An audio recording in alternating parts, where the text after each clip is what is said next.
जैसा कि हमने कहा, और ज्ञानवापी में मंदिर का मॉडल बनाया गया है। दावा यह भी किया जा रहा है कि भविष्य में ज्ञानवापी में मंदिर बनता है तो ऐसा ही भव्य मंदिर यहां पर बनेगा। ये मॉडल आप देख रहे हैं टीवी स्क्रीन पर। मंदिर के मॉडल का उद्घाटन 30 जुलाई को होगा। हिंदू पक्ष और केस से जुड़े वकील उद्घाटन करेंगे। मंदिर के मॉडल को उद्घाटन के बाद जन जागृति के लिए उत्तर प्रदेश के सभी जनपदों में ले जाया जाएगा और हिंदुओं को इस मामले को लेकर जागृत किया जाएगा। वीएचपी श्री राम जन्म भूमि आंदोलन की तर्ज पर इस अभियान को चलाएगा।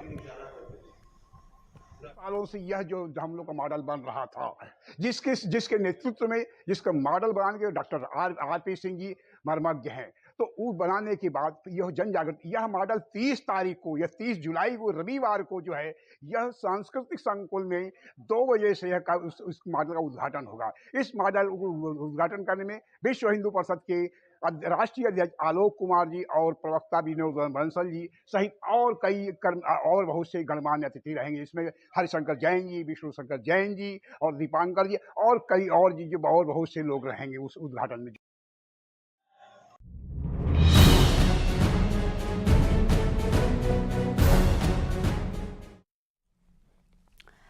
आगे बढ़ते हैं। G20 बैठकों की मेजबानी करने के लिए दिल्ली पूरी तरह से तैयार है। प्रगति मैदान में international trade promotion organization complex यानी कि ITPO बनकर तैयार हो गया है। पीएम नरेंद्र मोदी ने इस कॉम्प्लेक्स का उद्घाटन भी कर दिया है और इंटरनेशनल ट्रेड प्रमोशन ऑर्गेनाइजेशन 123 एकड़ में फैला हुआ है।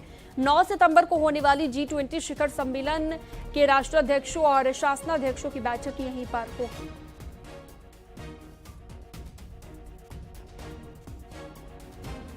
तो ITPO कॉम्प्लेक्स में हवन कार्यक्रम हुआ। थोड़ी ही देर पहले हवन संपन्न हुआ। पीएम मोदी मौजूद रहे और बेहद भव्य तरीके से यहां पर इसे बनाया गया है ITPO को, जिसका उद्घाटन पीएम ने किया है। यहीं पर G20 की बैठक होगी।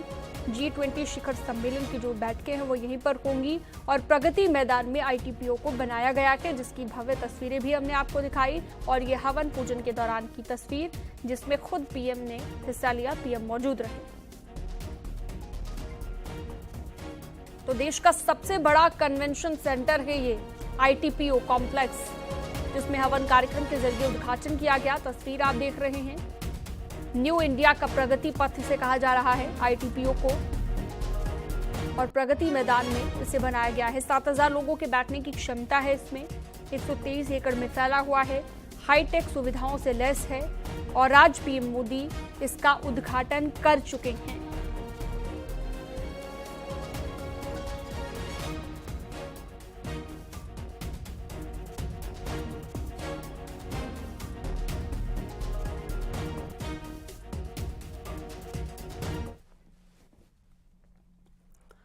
करगिल विजय दिवस पर आज देश शहीदों को याद कर रहा है। द्रास के मुख्य कार्यक्रम में रक्षा मंत्री राजनाथ सिंह मौजूद रहे और उन्होंने यहां पर करगिल युद्ध स्मारक पर पुष्पांजलि अर्पित की है और युद्ध में अपनी जान गंवाने वाले सैनिकों को श्रद्धांजलि दी है। इस मौके पर केंद्रीय रक्षा मंत्री राजनाथ सिंह ने कहा कि 26 जुलाई 1999 को युद्ध जीतने के बाद भी हमारी सेनाओं ने अगर LOC पार नहीं की तो वो इसलिए कि हम शांति प्रिय हैं।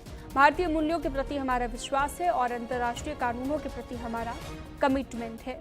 उस समय अगर हमने LOC पार नहीं किया तो इसका मतलब ये नहीं कि हम LOC पार नहीं कर सकते थे।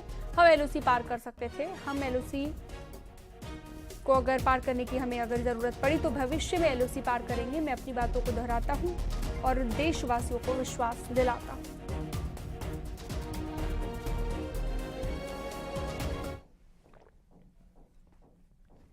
लखनऊ के करगिल स्मृति वाटिका पहुंचकर सीएम योगी ने भी शहीदों को श्रद्धांजलि अर्पित की है। 1999 में हुए करगिल युद्ध में भारतीय वीर जवानों ने पाकिस्तान के कब्जे से करगिल की ऊंची चोटियों को आजाद कराया था।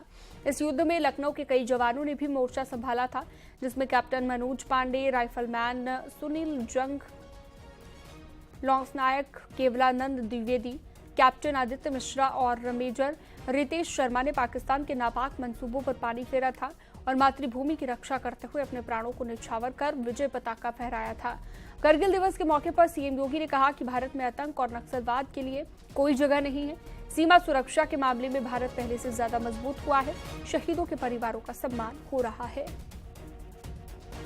जो भी जवान अगर देश की सीमाओं की रक्षा करते हुए या आंतरिक सुरक्षा में शहीद होता है तो राज्य सरकार भी अपने स्तर पर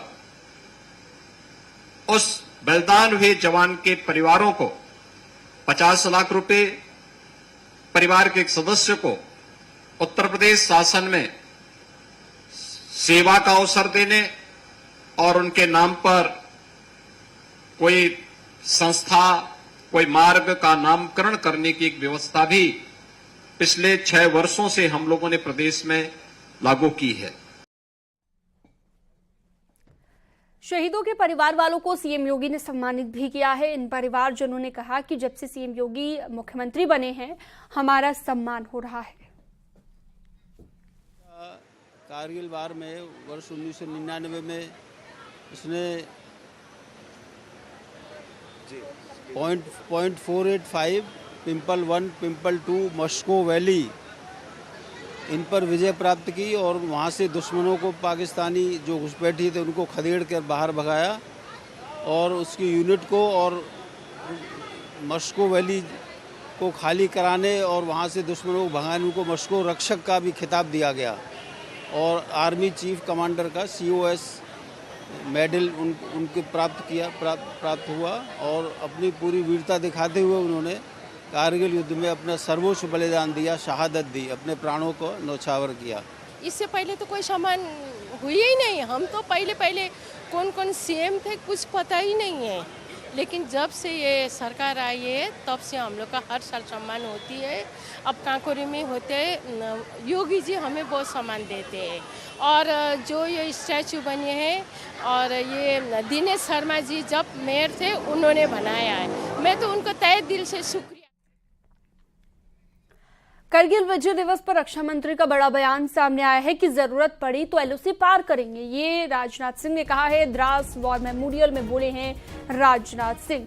हम LOC पार कर सकते हैं। 1999 में युद्ध जीतकर LOC पार नहीं किया था। शांति प्रिय है इसलिए LOC पार नहीं किया।